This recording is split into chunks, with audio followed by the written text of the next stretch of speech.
Hi friends, मेरे YouTube channel सारथी पे आप सभी का स्वागत है। आज मैं आपको बिहार सरकार द्वारा आयोजित की जाने वाली हिंदी टिप्पण एवं प्रारूपण परीक्षा इसी का क्वेश्चन पेपर का फुल एनालिसिस देने वाला हूं और उम्मीद यही करता हूं कि आप कंप्लीट वीडियो देखेंगे। अगर वीडियो आपको अच्छा लगे तो लाइक कर देंगे, नए हो चैनल पे तो सब्सक्राइब कर ले और आप अपने फ्रेंड्स को शेयर कर दें। वैसे फ्रेंड्स को शेयर करें खास के जो बिहार सरकार के कर्मचारी हैं, बिहार सरकार के किसी भी मंत्रालय या किसी भी डिपार्टमेंट में वो पदस्थापित हैं। खास के ये उनके लिए है और जिन्होंने हिंदी प्रारूपण एवं टिप्पण परीक्षा अभी तक पास नहीं किया है।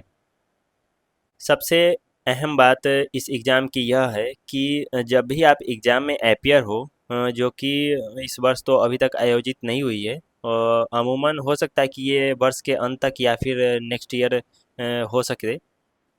इस एग्ज़ाम का सबसे महत्वपूर्ण बात आपको बता देता हूँ कि आंसर राइटिंग लिखने से पहले भी कुछ बहुत सारी अहम चीज़ें होती है। अगर आपने उस पे गौर नहीं किया या आपने उसको ठीक ढंग से जो आंसर बुकलेट होता है उसमें नहीं लिखा, तो हो सकता है कि सारे प्रश्नों का उत्तर देने के बावजूद भी आपका जो है रिजल्ट ना हो। तो इसी सब बातों को ध्यान में रखते हुए मैं आपके लिए ये वीडियो लेकर आया हूँ। इस एग्ज़ाम से रिलेटेड जो भी महत्वपूर्ण पॉइंट है मैं आपको बता दूंगा और फिर बाद में मैं आपको सारे क्वेश्चंस का आंसर एक प्रॉपर फॉर्मेट में बताऊंगा कि आप जो आने वाले एग्ज़ाम है उसमें सही ढंग से अपने आप को प्रस्तुत कर पाएँ और आपका रिजल्ट फर्स्ट चांस में ही हो जाए। तो फ्रेंड्स, जो भी मेरे सरकारी कर्मचारीगण भाई बंधु हैं, जो बिहार सरकार के विभिन्न मंत्रालय या डिपार्टमेंट में पोस्टेड हैं और आगामी जो हिंदी टिप्पणी एवं प्रारूपण परीक्षा आयोजित की जानी बाकी है, उससे उनसे मेरा यह नम्र निवेदन है कि ये वीडियो आप अच्छे से देखें, एक बार नहीं 2 बार देखें और इतना सफिशिएंट है कि आप ये वीडियो अच्छे से देख लें तो इसके अलावा आपको अलग से कुछ पढ़ने की ज़रूरत नहीं है, क्योंकि आप देखेंगे इसमें एग्ज़ाम का जो टाइमिंग है वो 2 घंटे का होता है। ये 2 घंटे का एग्ज़ाम होता है और ये टोटल इसका जो मार्क्स होता है 100 मार्क्स का होता है और पासिंग मार्क्स 40% है, यानी कि 40 नंबर आपको लाने हैं। 100 से 40 नंबर, 100 में से 40 नंबर लाने हैं। मैं आपको क्लियर कर देना चाहता हूँ कि जब भी आप परीक्षा में अपीयर हो तो खास रूप से इस बात का ध्यान ज़रूर रखें कि जिसमें आपका बाकी डिटेल्स भरना रहता है, जो फर्स्ट पेज होता है आंसर बुकलेट का, उसमें कहीं भी आप अपना नाम अंकित ना करें अगर स्पेसिफाई जगह नहीं है तो। अगर बॉक्स में स्पेसिफाई जगह दिया हुआ है कि फलाने जगह पे इस बॉक्स में अपना नाम लिखें, अपना रोल नंबर लिखें, अपना फादर्स नेम लिखें।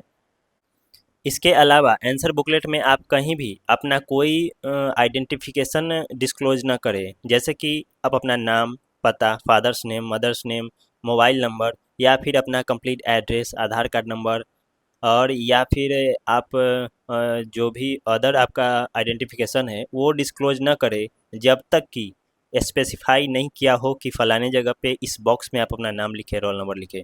तो ये सबसे महत्वपूर्ण बात होती है, आंसर लिखने से भी ज़्यादा महत्वपूर्ण होती है ये बातें। दूसरी सबसे ज़रूरी बात यह है कि जब भी आप आंसर राइटिंग लिखें या फिर आंसर बुकलेट भरना चालू करें, तो उसमें कोई भी इंग्लिश में आप यूज ना करें शब्द। आप अपना हस्ताक्षर भी हिंदी में ही करें और जो रोल नंबर भरने का जो बॉक्स दिया हुआ रहता है या फिर नाम भरने का यदि बॉक्स दिया हुआ रहता है, तो उसमें आप हिंदी में ही सारी डिटेल्स भरें और अंक में ना भरें। रोल नंबर आप अंक में ना भरें, उसे भी प्रॉपर हिंदी में ही लिखें। जैसे कि 510 आपका मान लीजिए कि रोल नंबर है, तो आप हिंदी में 5 लिखेंगे, फिर 100 लिखेंगे, फिर 10 लिखेंगे, सारे हिंदी में लिखेंगे। और कोई-कोई कैंडिडेट्स क्या करते हैं कि वो सारे जो डिटेल्स होते हैं पार्टिकुलर्स आंसर बुकलेट के, वो या तो इंग्लिश में भर लेते हैं या फिर मिक्स करके भर लेते हैं। तो ऐसे कैंडिडेट्स सावधान रहें कि ऐसी गलती अगर आप करेंगे तो निश्चित रूप से आपका रिजल्ट रोक दिया जाएगा। आप क्वालिफाई नहीं होंगे, चाहे आप कितने भी क्वेश्चन के आंसर क्यों नहीं कर लिए हों। पहले मैं आपको जो सारे प्रश्न हैं वो दिखा देता हूँ, फिर मैं आपको बारी-बारी से सबके आंसर बताऊँगा कि आप कैसे एक अच्छे फॉर्मेट में, एक अच्छे सिस्टमैटिक ढंग से आंसर लिख सकते हैं और फर्स्ट चांस में क्वालीफाई हो सकते हैं। क्वालीफाइंग मार्क्स जो है वो ज़्यादा नहीं है, 40% है। 40% हिंदी में लाना कोई बड़ी बात नहीं है, खास के जो हिंदी भाषी क्षेत्र के स्टूडेंट हैं।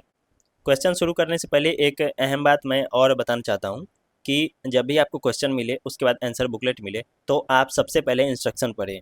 जो भी इंस्ट्रक्शन लिखा हुआ है कि कौन से जगह पे आपका कौन सा डिटेल्स भरा जाएगा और किस भाषा में भरा जाएगा, हिंदी में, इंग्लिश में, या फिर इन्विजिलेटर जो होते हैं वहाँ पे वो बहुत अच्छे ढंग से कोऑपरेट करते हैं। आप कुछ भी पूछेंगे क्वेश्चन आंसर बुकलेट में क्या भरना है, कैसे भरना है, तो वो आपको बहुत अच्छे ढंग से बताएंगे। आप इधर उधर ताक झांक ना करें, किसी दूसरे सहपाठी यानी कि दूसरे कलीग का सहयोग ना ले, आप डायरेक्ट इन्विजिलेटर से पूछे, वो आपको पूरी रूप से सहयोग करेंगे आंसर बुकलेट भरने में। और मैं जो बता रहा हूँ आपको, ये मैं पर्सनल अनुभव के आधार पे बता रहा हूँ कि क्वेश्चन का जो लेवल होता है एक सामान्य स्तर का होता है, कोई टफ लेवल नहीं होता है। तो व्यर्थ चिंता ना करें, बस आप इंस्ट्रक्शन अच्छे से पढ़ें और जो मैंने शुरू में बताया है इस वीडियो में वो आप ज़रूर फॉलो करें कि अदरवाइज स्पेसिफाइड ना हो कि फलानी जगह पे ये भरना है, तो कोई भी आइडेंटिफिकेशन मार्क्स आप डिस्क्लोज ना करें। जब आप कोई पत्र लिख रहे हो, कोई निबंध लिख रहे हो और जहाँ पे लिखा जाता है कि आप फलाने हैं, या फिर आपको एक पत्र निर्गत करना है अपने डिपार्टमेंट हेड को, या फिर अपने बंधु को, पिता को, या फिर हेडमास्टर को, या फिर डीएम को, एसपी को, या फिर मुख्यमंत्री को, तो आप वहाँ पे अपना नाम स्पेसिफाइड ना करें किसी भी सूरत में। अगर आपने अपना नाम डिस्क्लोज कर दिया वहाँ पे तो आपका पेपर ऐसे ही कैंसिल हो जाएगा।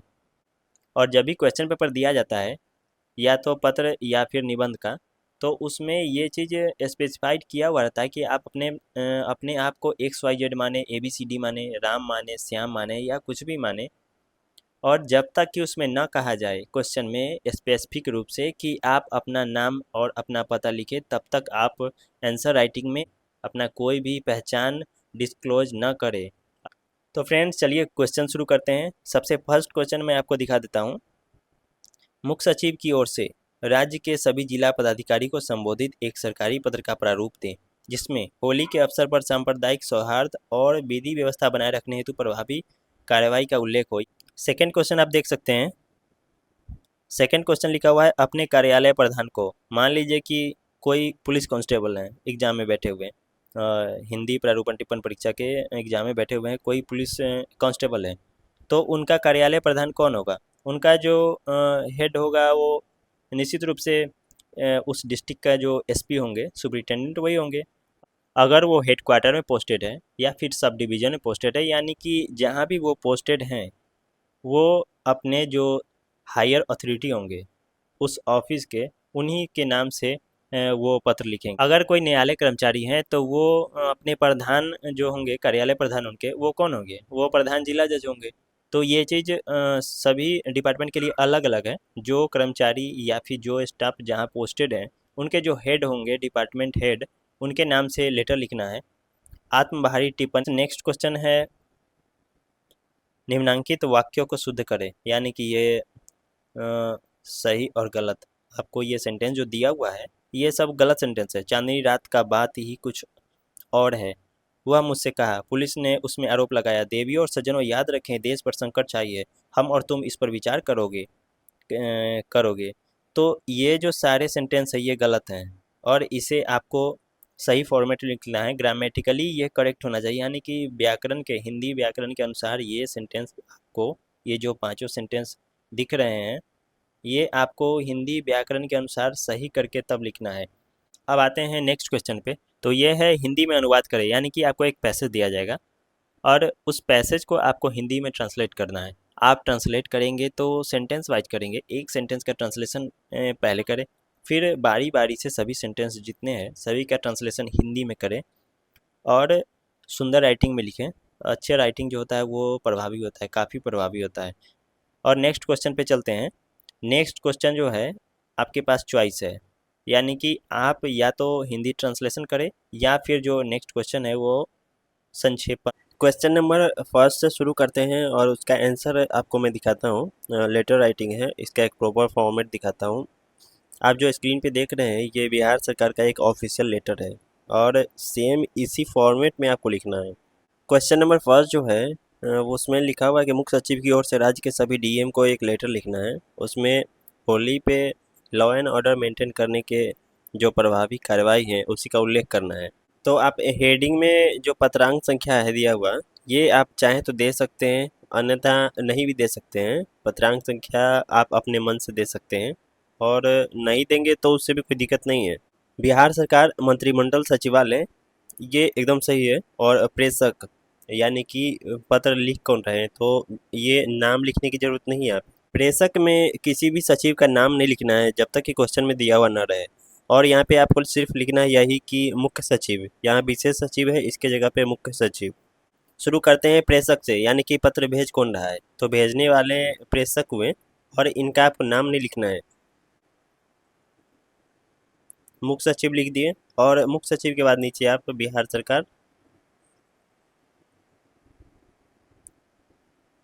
पटना इतना लिख देंगे, हो गया।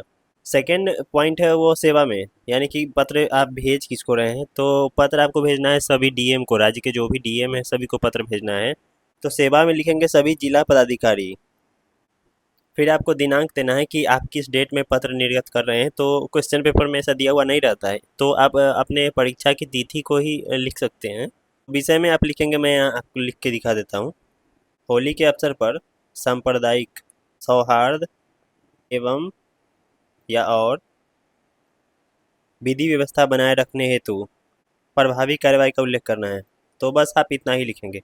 जो मेन सब्जेक्ट है वो लिखेंगे कि आखिर करना क्या है आपको। पहला पैराग्राफ लिख रहे हैं प्रेषक मुख्य सचिव बिहार सरकार पटना, तो इसके बाद आप एक पैराग्राफ छोड़ के फिर अगला पैराग्राफ से शुरू करेंगे सेवा में। और फिर इसी तरह आगे जितने भी पैराग्राफ होंगे सभी पैराग्राफ में आपको छोड़ने हैं। विषय के बाद आपको संबोधन लिखना है कि आप कैसे संबोधित करते हैं। तो महाशया अब्लिक महाशय आपको दोनों लिखना होगा, क्योंकि कुछ जिला के जो डीएम होती है वो महिला होती है, तो उन्हीं के लिए महाशया शब्द का प्रयोग किया गया है। बाकी आपको ये जो पैराग्राफ पहला आप देख रहे हैं, इस पहले पैराग्राफ में आपको लिखना क्या है कि होली का एक सेंटेंस पे लिख देना है कि होली आखिर है क्या। पहले सेंटेंस में मैं लिख दूंगा कि होली होता क्या है। अभी तक होली हंसी खुशी एवं प्रेम से मनाया जाता आ रहा है। फिर आगे लिखेंगे कि परंतु कुछ असामाजिक तत्व या फिर अफवाह एवं घृणित विचार वाले लोगों घृणित विचार वाले लोगों के द्वारा होली के अवसर पर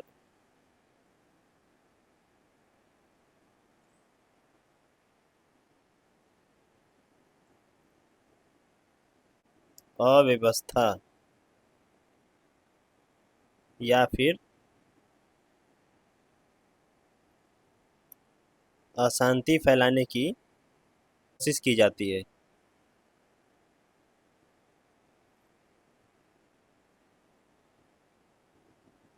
इसीलिए निम्नांकित बिंदुओं पर पूरी तत्परता से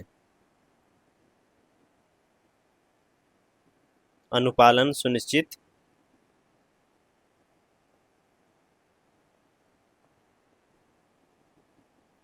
कराया जाना चाहिए।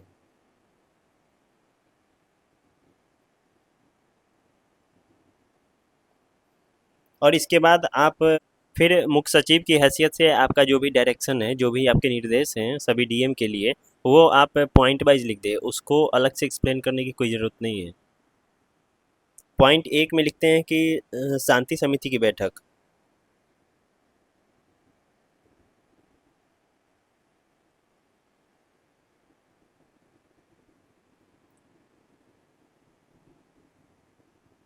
पॉइंट थर्ड में लिख देंगे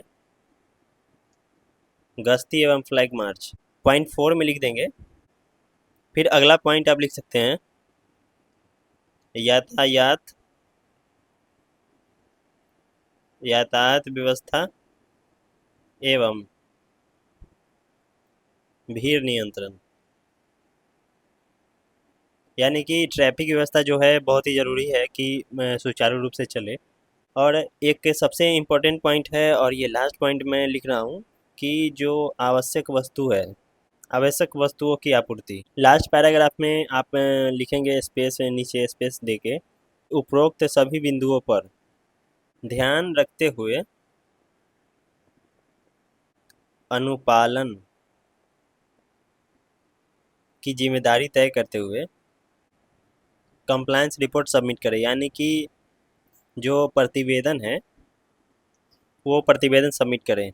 तथा फिर लास्ट में आप लिख दीजिएगा आपका जो सिग्नेचर है, यहाँ पे लिखेंगे मुख्य सचिव बिहार सरकार पटना। यहाँ पे आप अपना नाम, रोल नंबर या फिर अपना कोई भी पार्टिकुलर्स डिस्क्लोज ना करें। अदरवाइज आपका कॉपी जो है चेक तो होगा बट आपका रिजल्ट नहीं आ पाएगा, वो आपका रिजल्ट कैंसिल कर दिया जाएगा। इसलिए आंसर बुकलेट में आप कहीं पर भी अपना कोई पार्टिकुलर्स डिटेल्स मेंशन ना करें, चाहे रोल नंबर हो, नाम हो, फादर्स नेम हो, डेट ऑफ बर्थ हो, मोबाइल नंबर हो या कुछ भी। आंसर बुकलेट में आप कहीं भी डिस्क्लोज ना करें। अदरवाइज जब तक कि एक स्पेसिफिक स्पेस दिया हुआ ना हो, जगह जहाँ पे भरने के लिए कहा जाए, उसके अलावा आप कहीं भी कोई भी अपना पार्टिकुलर डिस्क्लोज ना करें। तो क्वेश्चन नंबर 2 जो लिखना है वो अपने हेड ऑफ डिपार्टमेंट को लिखना है, जो भी हेड होंगे, और उनको यही संबोधन देना है कि बिहार मद्य निषेध एवं उत्पाद अधिनियम 2016 को किस प्रकार सुदृढ़ता से लागू किया जाए ताकि यहाँ का समाज जो है इस अभिशाप से मुक्त हो सके। तो आप जो है सेवा में शुरू करेंगे, सेवा में।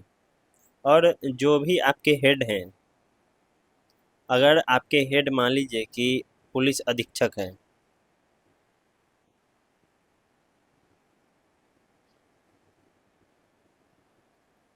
पुलिस अधीक्षक हैं, जो क्वेश्चन पेपर में विषय लिखा हुआ है आप सेम वही विषय लिखेंगे। विषय यही है, जो भी आपका एग्ज़ाम डेट है वही आप यहाँ पे मेंशन कर देंगे। उसके बाद चलते हैं संबोधन में। आप देख लें कि आपके जो हेड हैं, हेड ऑफ ऑफिस हैं, वो मेल है कि फीमेल है। अगर मेल है तो महाशय लिखे, अगर फीमेल हैं तो महाशया कर दे। महाशय लिखने के बाद आप यहाँ से शुरू करेंगे और लिखेंगे कि बिहार सरकार द्वारा जो ये अधिनियम का नाम है मद्य निषेध एवं उत्पाद अधिनियम 16, इतना लिखेंगे यहाँ पे। लागू करने के बाद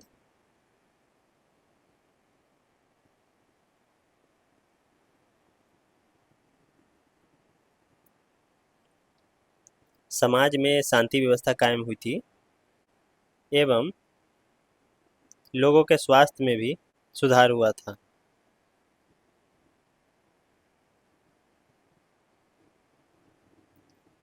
परंतु विगत कुछ वर्षों में शराब की अवैध तस्करी के कारण यह अधिनियम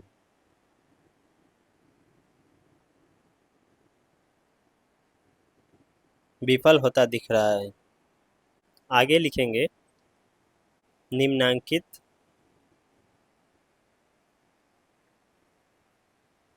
बिंदुओं पर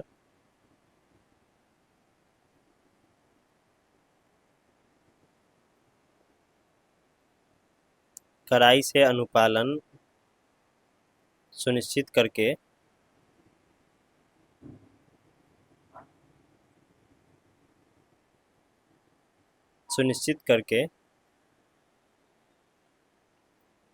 इसे ठीक किया जा सकता है। डैश दे के आप पॉइंट वाइज जो भी पॉइंट है वो लिखेंगे। पॉइंट में क्या है, मेन जागरूकता है, ये तो हर चीज़ के लिए ज़रूरी है। फिर आप लिखेंगे छापेमारी, दूसरे स्टेट के तस्कर हैं उन पर निगरानी, यानी कि सीमावर्ती निगरानी करनी पड़ेगी। फिर नेक्स्ट पॉइंट लिख देंगे मुखबिर एवं ड्रोन से नज़र। नेक्स्ट पॉइंट में ये लिख सकते हैं कि जो पेंडिंग मामले हैं, लंबित मामलों पर त्वरित कार्रवाई। लास्ट पॉइंट आप एक ऐड कर सकते हैं कि नियमित रूप से समीक्षा हो। इतना लिखने के बाद आप नीचे कुछ स्पेस छोड़ें, जो आप एक नियमित रूप से छोड़ते आ रहे हैं पैराग्राफ के बीच में। फिर यहाँ से आप चालू करें कि अतः महाशय, उपरोक्त दिए गए अतः महाशय उपरोक्त बिंदुओं पर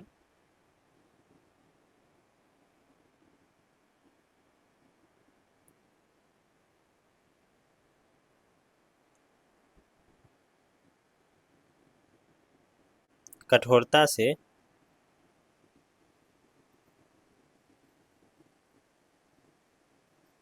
अनुपालन सुनिश्चित कराकर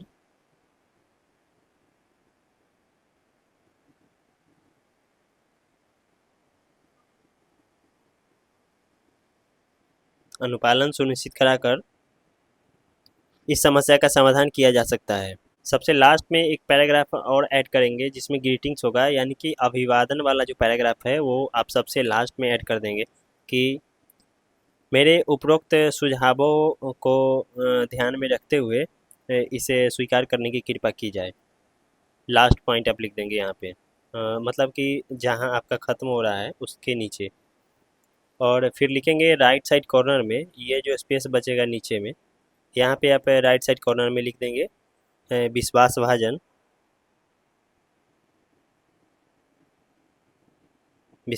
लिख के, यहाँ पे साइन वगैरह नहीं करना है। ये गलती से आप यहाँ पे अपना नाम नहीं लिख दे या फिर रोल नंबर नहीं लिखते, यहाँ पे विश्वासभाजन लिख के आप छोड़ दें। क्वेश्चन नंबर फर्स्ट है यानी कि क, इसमें लिखा हुआ है चांदनी रात का बात ही कुछ और है। तो चांदनी रात की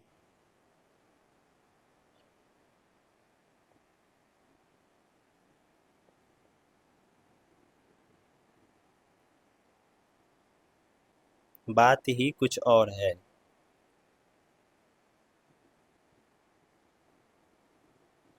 ये सही सेंटेंस हुआ, ग्रामेटिकली ये करेक्ट है। पॉइंट ख में है वह मुझसे कहा, ये गलत है, उसको सही करके लिखना है तो उसने मुझसे बोला। तो तीसरा नंबर ग है, उसमें लिखा हुआ है पुलिस ने उसमें आरोप लगाया, ये तो बिल्कुल गलत है। इसका शुद्ध क्या होगा, तो पुलिस ने उस पर आरोप लगाया। घ में है देवी और सज्जनों याद रखें देश पर संकट छाई है। तो इसका होगा देवी और सज्जनों याद रखें देश पर संकट छाया है। और लास्ट है हम और तुम इस पर विचार करोगे, अंगा नंबर। तो इसका सेंटेंस शुद्ध जो वाक्य होगा वो होगा हम और तुम इस पर विचार करेंगे, या हम दोनों इस पर विचार करेंगे। तो फ्रेंड 40 नंबर लाना है, 100 में से 40 नंबर लाना है। ये बहुत ही टफ नहीं है, बहुत आसान है। मैं संक्षेपण के बारे में आपको बता देता हूँ। संक्षेपण का एक छोटा सा ओवरव्यू दे देता हूँ कि संक्षेपण लिखा कैसे जाता है, क्योंकि पैसेज अलग लगाएंगे तो हर पैसेज को लिख के बताना उतना संभव है नहीं। मैं संक्षेपण के बारे में बता देता हूँ कि आखिर आप लिखेंगे कैसे। तो सबसे पहला काम कि जो पैसेज दिया हुआ रहेगा आप उसे पहले पढ़ेंगे। पूरा पैसेज पढ़ने के बाद आप वर्ड काउंट करेंगे कि कितने वर्ड में लिखा हुआ है, कितने शब्दों में वो जो पैसेज है लिखा हुआ है। तो जो भी टोटल वर्ड्स हैं उसको 3 से डिवाइड कर दें, यानी कि 1/3, ये 33, इतने शब्दों में आपको ये संक्षेपण तैयार करना है। मान लीजिए कि ये टोटल है पैसेज, तो इसमें से 1/3 आप लेके चलिए कि